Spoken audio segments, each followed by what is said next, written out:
It's a critter. A freed critter, thanks to you.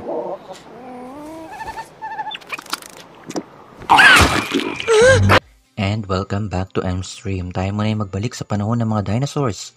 Ano-ano kaya mga nalagpas na mong detalye, Easter eggs at references sa pelikulang The Good Dinosaurs.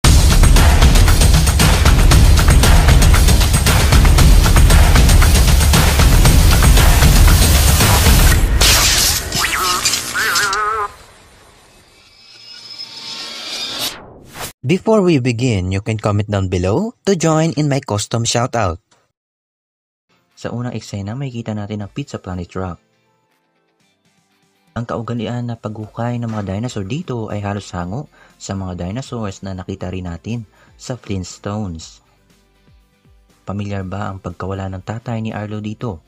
Yun ay dahil inspirado ito ng pagkawala ni Mufasa mula sa Lion King. Makikita natin muli ang sikat na A113 sa mga bakod. Samantala, matapos makakain ng prutas na nakakalasing sila Arlo ay utay-utay silang nakaramdam ng hallucination.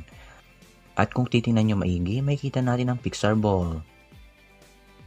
Makikita rin natin si Arlo na nagkaroon ng maraming mata, na reference kay Squishy na mula sa Monster University. Matapos malaglag ni Arlo sa tubig, makikita natin si Hank na mula sa Finding Dory. Ito ay nangangahulugan na sobrang tanda na pala ni Hank.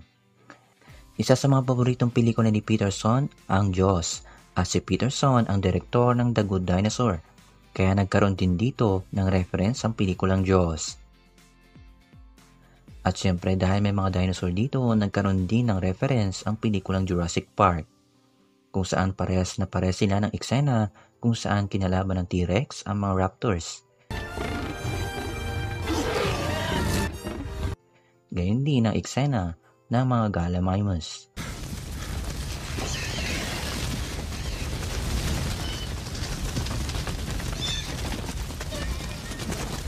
At yan ang ilan sa mga nakita at nahinuha ko sa pelikulang ito. Siyempre may kasunod pa yan.